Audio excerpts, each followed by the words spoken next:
A blustery night at Prenton Park on Thursday that saw Port Vale sent a step closer to relegation. Tranmere took the lead with a second-half penalty after Jennison Myrie Williams was upended by Paul Edwards. Not too much doubt about the decision. Chris Greenacre scored to take his current scoring run to 3 in 3 matches. Rovers remain on course for the playoffs after back-to-back home wins, and another penalty should have extended their lead. Jason Talbot bringing down the pacey Myrie Williams, although Talbot seemed convinced he'd made no contact. The replay suggests otherwise. But with the ball moving as Greenacre took the spot kick, Vale keeper Joe Anyon was able to make a good save.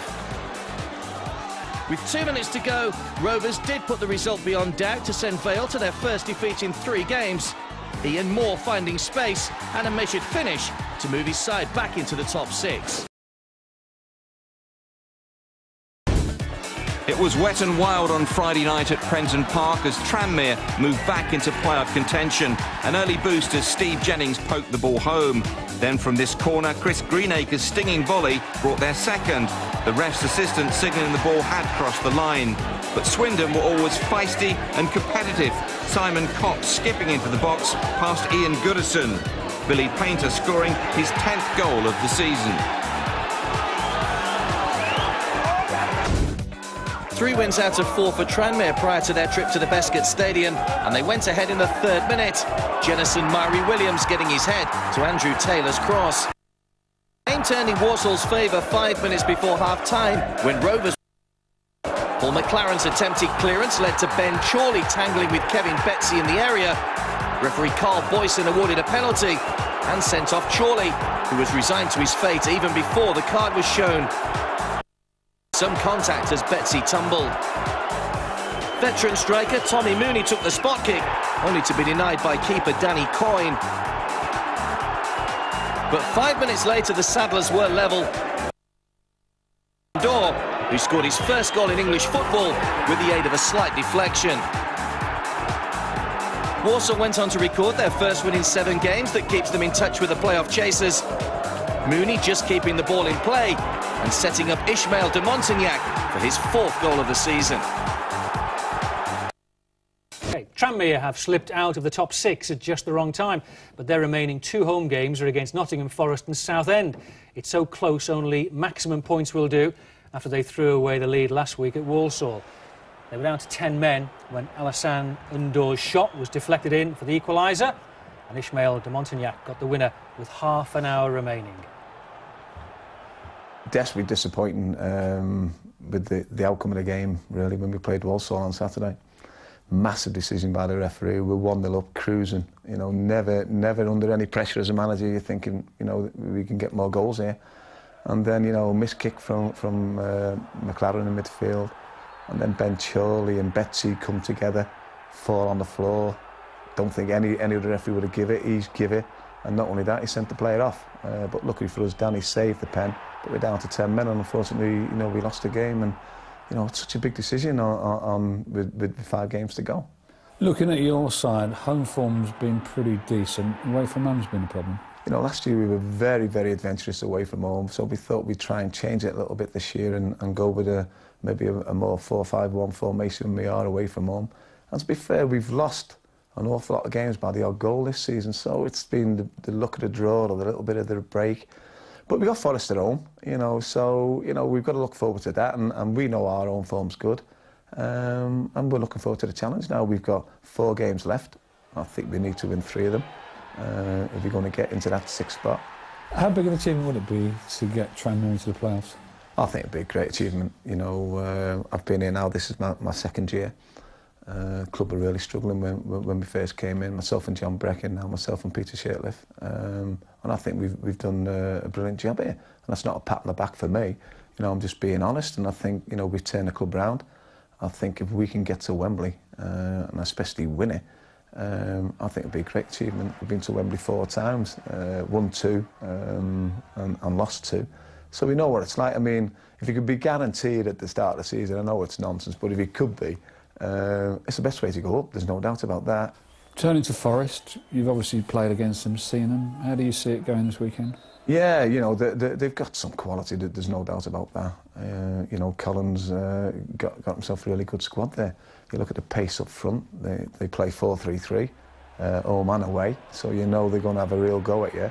But sometimes, you know, they're vulnerable for the counter-attack. We need to win it, it's simple as that. So, but it doesn't mean you have to win it in the first minute. You have to be nice and sensible and go about it the right way. But we need to put them on the back foot, that's for sure. Big game for Tranmere against Nottingham Forest. It's always a big game wherever Nottingham Forest play, isn't it, these days in League One. But Tranmere have got Chris Shuker coming back. I know it's a player you had at Barnsley. Is he very important for them? I think he will be. I think you know, he's been out. I think he's had a thigh injury which has kept him out for a long time. And again, another wide man who's very direct, quick, can set up goals, can score goals. And yeah, I think he'll be a big player for them. You know, I think really Tranmere need to win all the games now. But he'll certainly be a big fillip for them. You know, this is a great finish from him. Great awareness where the goalkeeper is, and he manages just to get there before the player can get back. But he's a smashing young fella. Got a lot of you know, things going for him, and I'm sure Ronnie would want him back as soon as possible. Forest have given up on automatic. You know, they're just going for the playoffs. Midweek, Bristol Rovers 1-1.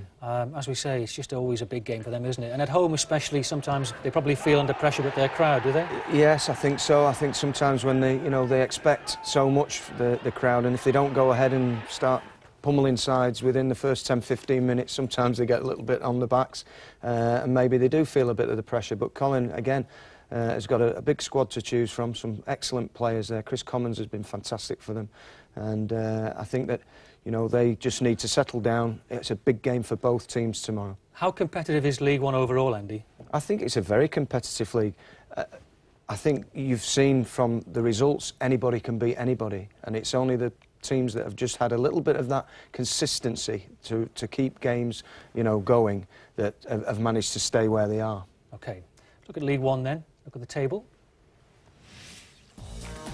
Top four. Forest boss Colin his team after they ground out this victory at Tranmere. And they took the lead when Anthony Kay and keeper Danny Coyne were outfoxed by Nathan Tyson, who made sure the ball did go in.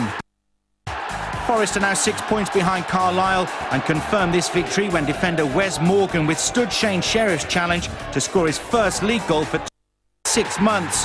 Tranmere boss Ronnie Moore says they haven't given a playoff just yet. Tranmere's playoff hopes were ended by Huddersfield, who gave caretaker boss Jerry Murphy his second win in 8 days. A magnificent run from Michael Collins when his shot was parried. Veteran Andy Booth tapped in his 8th of the season. Southend's hopes of automatic promotion were ended at Tranmere, but they're guaranteed a playoff place. Rovers ended a run of 3 straight defeats with a single Anthony Kay goal 8 minutes into the second half. It ended the Shrimpers' 13-match unbeaten run. Boss Steve Tilson wasn't too hard on his players after their recent results. Stuart Gray says that his team are ready to make a real challenge for promotion next year. In 9th place is a great achievement.